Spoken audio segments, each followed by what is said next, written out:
Japanese comfort food at its finest, guys. This is Kitsune Udon, which is a classic Japanese dish. People make this at home over there. You'll see it on menus in like food courts and restaurants. It incorporates so many of those classic Japanese flavors, from the negi scallions to dashi to Abura-Age, and you can actually get most of these ingredients even in rural areas here in the United States as long as you're within reasonable distance of an Asian grocery store. So this is from Japanese Soul Cooking by Tadashi Ono. Encourage you to pick this book up. Everything I've made from it has been authentic to my experiences traveling Japan. So with that said, we're gonna go ahead and hop into the kitchen. I'm gonna show you how to make this. You're gonna like it. We're gonna start this recipe by making our udon broth called a Tsuyu, Tsuyu. This is that sort of special broth that really kicks any sort of good udon up to another level. So we're gonna start with what's called dashi. We're gonna need 6 cups of dashi. I have homemade dashi, which you can make very easily from bonito flakes and seaweed. But if you don't wanna make homemade dashi, there is a very commonly used powder called hondashi that you could just use to make a broth like a bouillon. So the next thing we're going to do is we need to use, this is usukuchi soy sauce. And you can see I've made this before. You can get it in any Asian grocery store.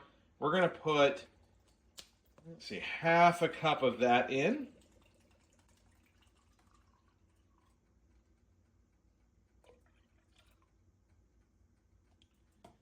And then we've got mirin, another common ingredient in Asian cuisine, particularly Japanese and Chinese cuisine.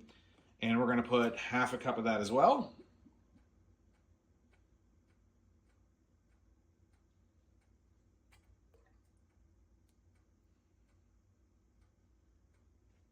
And then the last thing we're going to put in is a teaspoon of salt.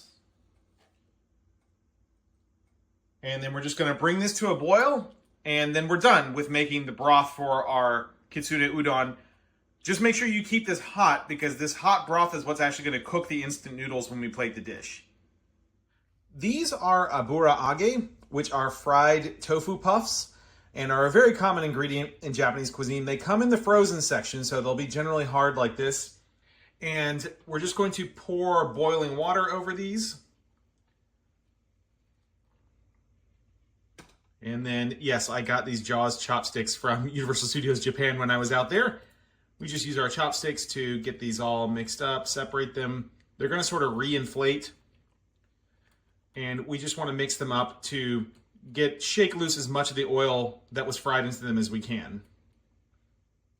Now I'm going to take these puffs and remove them to a plate. And I'm just going to take them over to the sink to let them rinse under cool water to get them safe enough to be able to handle without burning myself. And now you'll see these are almost like a sponge. I'm actually going to gently squeeze them to get all of the excess water out. We don't want any or as little liquid retained in these as possible, because we're actually going to simmer these in a really flavorful sauce. And we want these puffs to then absorb as much of that sauce as possible and re-puff up. And man, they're just so good when you do that.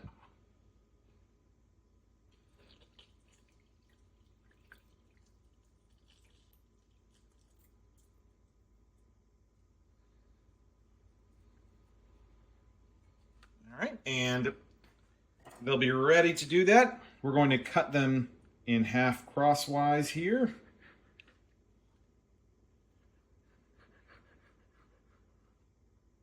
And we'll head back over to the stove to cook these in that sweet sauce I was talking about. To prepare our Abura-Age, we're going to get in a small saucepan here, half a cup of water. We're going to put in 2 tablespoons of regular soy sauce. So save your usukuchi soy sauce for later.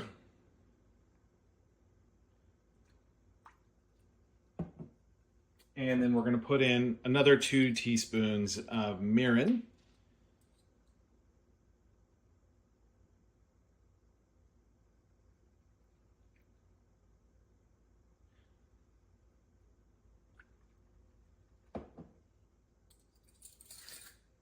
And now we're just going to put our Abura-Age in there And we're gonna, on medium-high, let this come to a simmer and let these tofu puffs absorb all of that wonderful sauce. After about a minute of simmering like this, we're gonna flip these guys over. And we're gonna cook for another 2 minutes on the other side. And these are a little slippery, or my chopstick skills are not all that great. All right, there we go. We're gonna go ahead and cook this for another 2 minutes. And after 2 minutes, we're gonna flip them one more time, and we're gonna cook for 2 minutes on the first side. So we want a total of 5 minutes of cook time here. And then we can go ahead and take these off heat, and we'll be ready to use them in the final assembly of the soup. These are instant udon noodles that I've placed in a bowl here. These will be cooked by pouring the super hot broth over the top of them. So we're gonna go ahead and just do that now.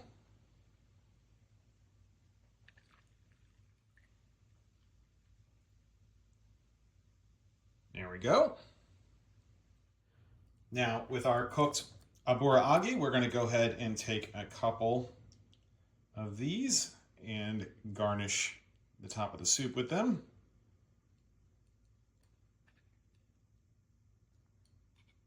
Make sure I get some of that good liquid in there with this.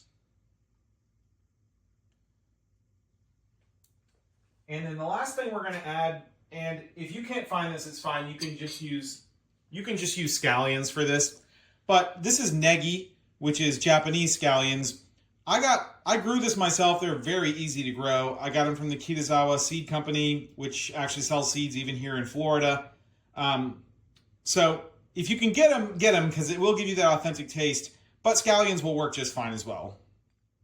And so we're just going to add a little flurry of green there as well. I like a lot. And that's our dish, guys. This is Japanese comfort food. Everyone in Japan knows this. I saw it on restaurants and food courts. Man, the flavors are just so good too. It's hard to describe if you've never had it before, but these like subtle soy and tofu based flavors with that like light tasting onion with the scallion, these wonderful udon noodles. It's just a really good, perfect lunch or dinner, especially on a winter day. But it's a light enough soup that you can have it in the summertime as well. So if you enjoy this, please check out some of my other Japanese videos. And make sure you check out Japanese Soul Cooking because I've made a lot of dishes from this book and every single one has turned out really good. I'll see you guys next time.